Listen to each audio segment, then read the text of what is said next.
Continuing in the spooky October tradition and based on thoughtful reader feedback, we're going to be doing another reading of one of H.P. Lovecraft's classic short stories, In the Vault. The story was actually rejected from the popular Weird Tales in 1925 for fear that the publication would be censored. It was instead published in a smaller journal known as Tryout. The story concerns a hapless undertaker who manages to lock himself in a tomb with a multitude of coffins.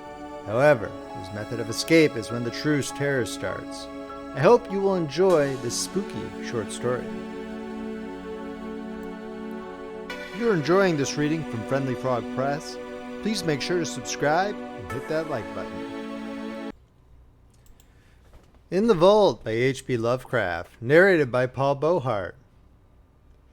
There's nothing more absurd, as I view it, than that conventional association of the homely and the wholesome, which seems to pervade the psychology of the multitude. Mention a bucolic Yankee setting, a bungling and thick-fibered village undertaker, and a careless mishap in a tomb, and no average reader can be brought to expect more than a hearty, albeit grotesque phase of comedy. God knows, though, that the prosy tale which George Birch's death permits me to tell has in it aspects besides which some of our darkest tragedies are light. Birch acquired a limitation and changed his business in 1881, yet never discussed the case when he could avoid it. Neither did his old physician, Dr. Davis, who died years ago. It was generally stated that the affliction and shock were results of an unlucky slip whereby Birch had locked himself for 9 hours in the receiving tomb of Peck Valley Cemetery, escaping only by crude and disastrous mechanical means. But while this much was undoubtedly true, there were other and blacker things which the man used to whisper to me in his drunken delirium toward the last. He confided in me because I was his doctor, and because he probably felt the need of confiding in someone else after Davis died. He was a bachelor, wholly without relatives.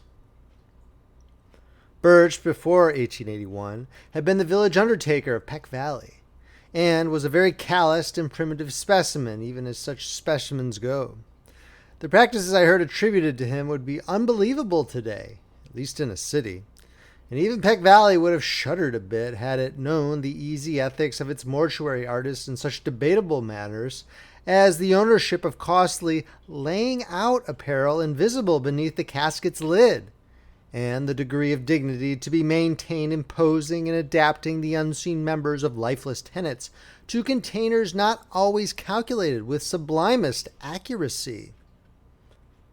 Most distinctly, Birch was lax, insensitive, and professionally undesirable. Yet I still think he was not an evil man.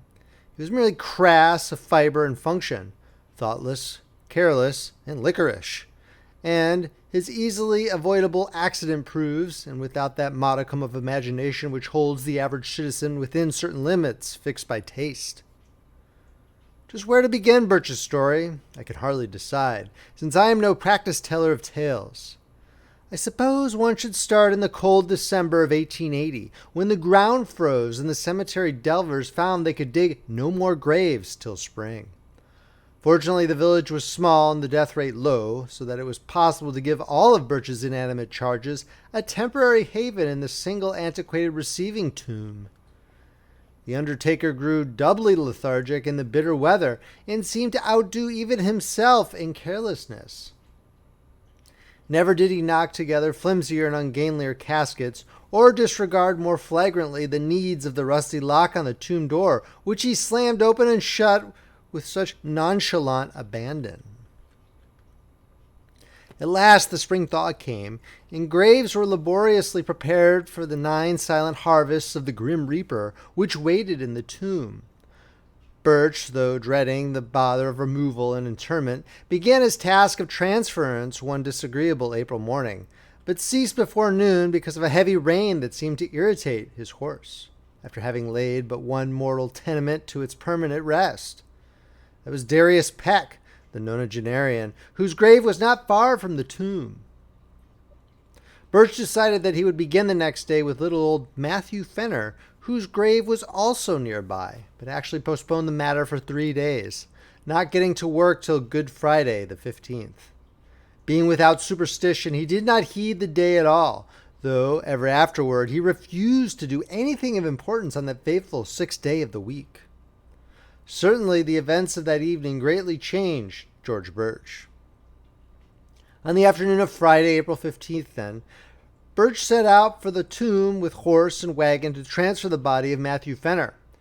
That he was not perfectly sober, he subsequently admitted, though he had not then taken to the wholesale drinking by which he later tried to forget certain things.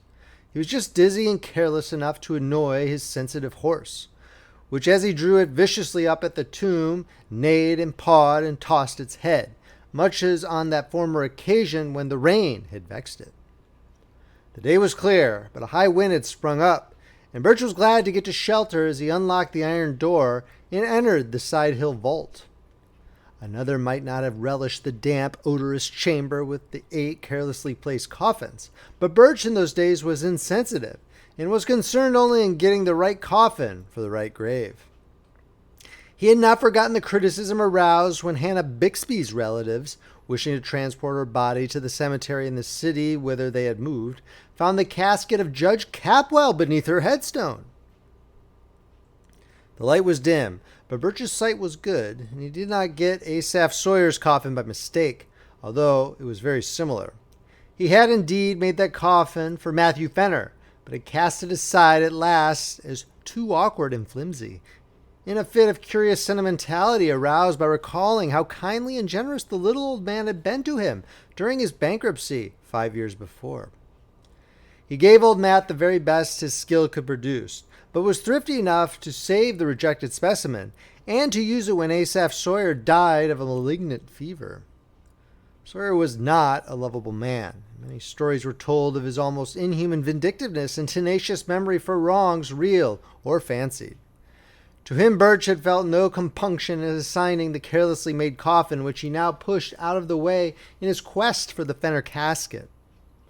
It was just as he had recognized old Matt's coffin that the door slammed to in the wind, leaving him in a dusk even deeper than before. The narrow transom admitted only the feeblest of rays, and the overhead ventilation funnel virtually none at all, so that he was reduced to a profane fumbling as he made his halting way among the long boxes toward the latch.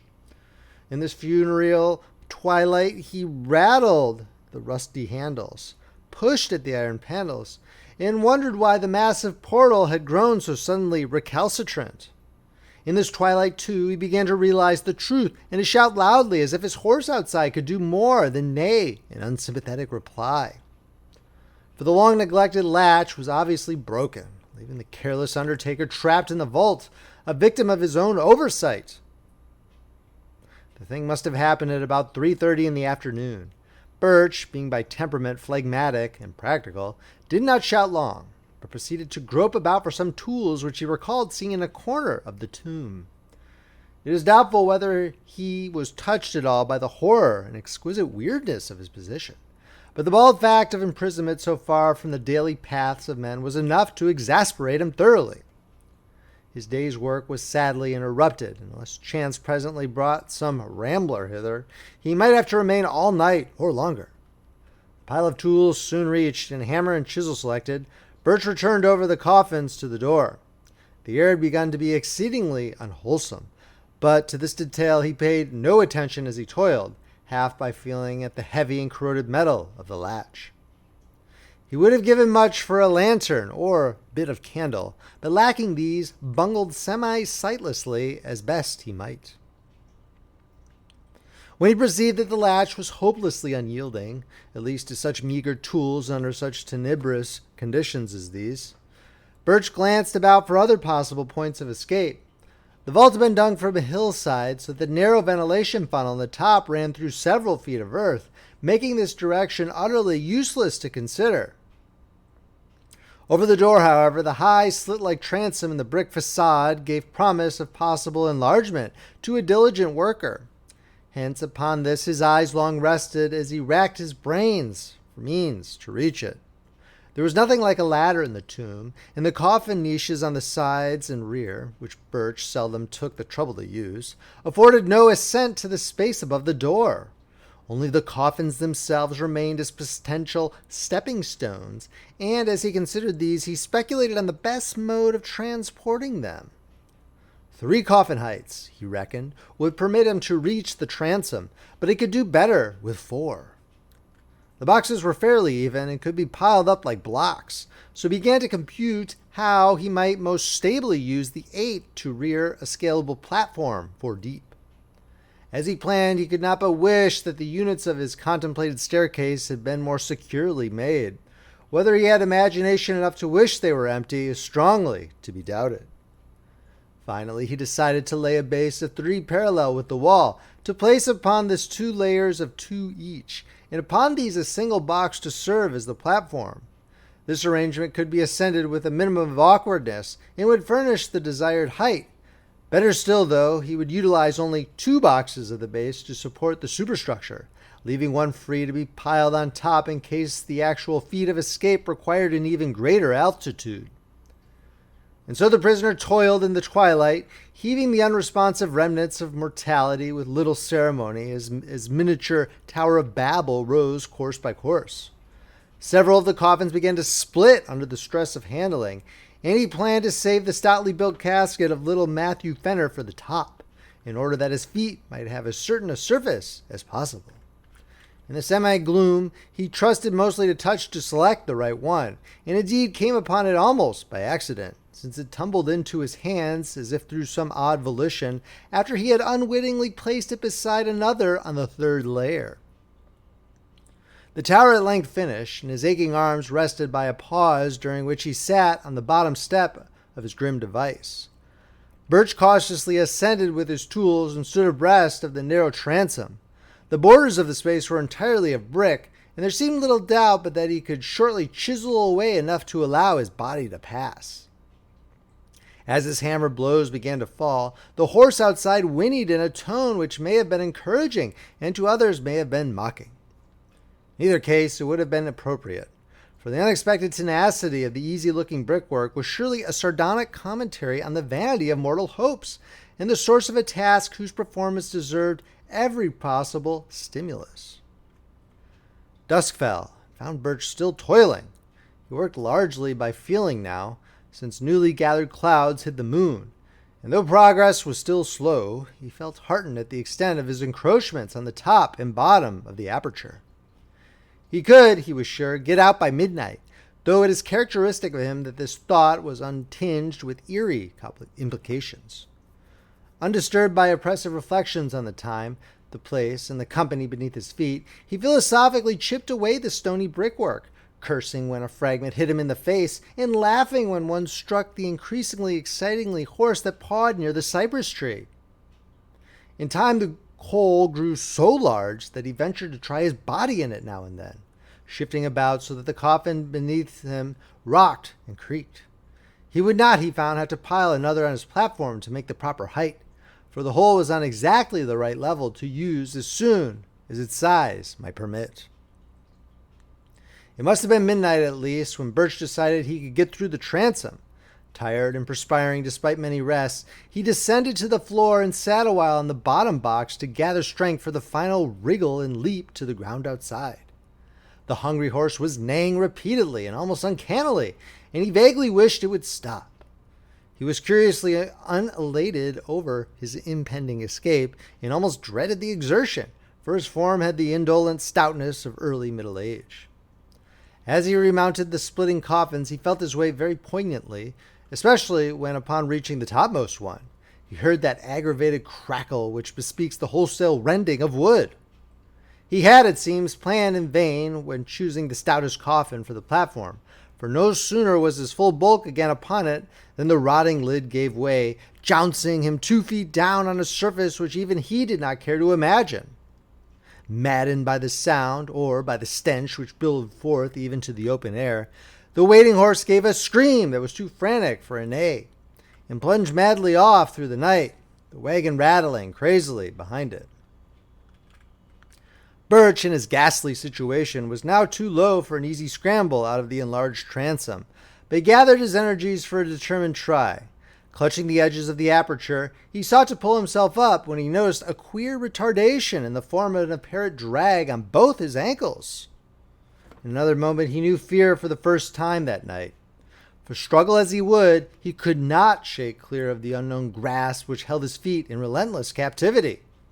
Horrible pains, as of savage wounds, shot through his calves, and in his mind was a vortex of fright mixed with an unquenchable materialism that suggested splinters, loose nails, or some other attribute of a breaking wooden box.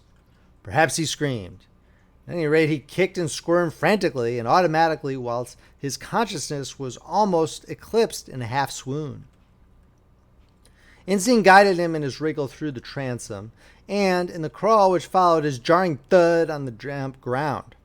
He could not walk, it appeared, and the emerging moon must have witnessed a horrible sight as he dragged his bleeding ankles toward the cemetery lodge, his fingers clawing the black mold in brainless haste, and his body responding with that maddening slowness from which one suffers when chased by the phantoms of nightmare. There was evidently, however, no pursuer, for he was alone and alive when Armington, the lodge keeper, answered his feeble clawing at the door. Armington helped Birch to the outside of his spare bed and sent his little son Edwin for Dr. Davis. The afflicted man was fully conscious, but would say nothing of any consequence, merely muttering such things as, "Oh, my ankles, let go," or "shut in the tomb." Then the doctor came with his medicine case and asked crisp questions, and removed the patient's outer clothing, shoes, and socks. The wounds for both ankles were frightfully lacerated about the Achilles tendons. It seemed to puzzle the old physician greatly, and finally almost to frighten him. His questioning grew more than medically tense, and his hands shook as he dressed the mangled members, binding them as if he wished to get the wounds out of sight as quickly as possible. For an impersonal doctor, Davis' ominous and awestruck cross-examination became very strange indeed, as he sought to drain from the weakened undertaker every last detail of his horrible experience. He was oddly anxious to know if Birch were sure, absolutely sure, of the identity of that top coffin of the pile, how he had chosen it, how he had been certain of it as the Fenner coffin in the dusk, and how he had distinguished it from the inferior duplicate coffin of vicious Asaph Sawyer. Would the firm Fenner casket have caved in so readily? Davis, an old-time village practitioner, had of course seen both at their respective funerals, as indeed he had attended both Fenner and Sawyer in their last illnesses. He'd even wondered, at Sawyer's funeral, how the vindictive farmer had managed to lie straight in a box so closely akin to that of the diminutive Fenner. After a full 2 hours, Dr. Davis left, urging Birch to insist at all times that his wounds were caused entirely by loose nails and splintering wood. What else, he added, could ever in any case be proved or believed? But it'd be well to say as little as could be said, and to let no other doctor treat the wounds. Birch heeded this advice all the rest of his life, till he told me his story, and when I saw the scars, ancient and whitened as they then were, I agreed that he was wise in so doing. He always remained lame, for the great tendons had been severed, but I think the greatest lameness was in his soul. His thinking processes, once so phlegmatic and logical, had become ineffaceably scarred, and it was pitiful to note his response to certain chance allusions such as Friday, tomb, coffin, words of less obvious concatenation. His frightened horse had gone home, but his frightened wits never quite did that. He changed his business, but something always preyed upon him. It may have been just fear, and it may have been fear mixed with a queer, belated sort of remorse for bygone crudities. His drinking, of course, only aggravated what it was meant to alleviate. When Dr. Davis left Birch that night, he had taken a lantern and gone to the old receiving tomb. The moon was shining on the scattered brick fragments and marred facade, and the latch of the great door yielded readily to a touch from the outside. Steeled by old ordeals and dissecting rooms, the doctor entered and looked about, stifling the nausea of mind and body that everything in sight and smell induced. He cried aloud once, a little later gave a gasp that was more terrible than a cry. Then he fled back to the lodge and broke all the rules of his calling by rousing and shaking his patient, and hurling at him a succession of shuddering whispers that seared into the bewildered ears like the hissing of vitriol. It was Asaph's coffin, Birch, just as I thought. I knew his teeth, with the front ones missing on the upper jaw. Never, for God's sake, show those wounds. The body was pretty badly gone, but if ever I saw vindictiveness on any face or former face. You know what a fiend he was for revenge, how he ruined old Raymond 30 years after their boundary suit, and how he stepped on the puppy that snapped at him a year ago last August. He was the devil incarnate, Birch, and I believe his eye for an eye fury could beat old Father Death himself. God, what a rage. I'd hate to have it aimed at me. Why did you do it, Birch? He was a scoundrel, and I don't blame you for giving him a cast-aside coffin, but you always did go too damn far. Well, enough to skimp on the thing some way, but you knew what a little man old Fenner was. I'll never get the picture out of my head as long as I live. You kicked hard, for Asaph's cotton was on the floor. His head was broken in, and everything was tumbled about. I've seen sights before, but there was one thing too much here, an eye for an eye. Great heavens, Birch, but you got what you deserved. The skull turned my stomach, but the other was worse. Those ankles, cut nearly off to fit Matt Fenner's cast-aside coffin. End of story. If you enjoyed this reading, please make sure to subscribe, hit that like button, and check out friendlyfrogpress.com, where you can see where our collection of ebooks, paperbacks, and audiobooks are available. Friendly Frog Press, where the classics come alive. This is Paul Beauheart, signing off.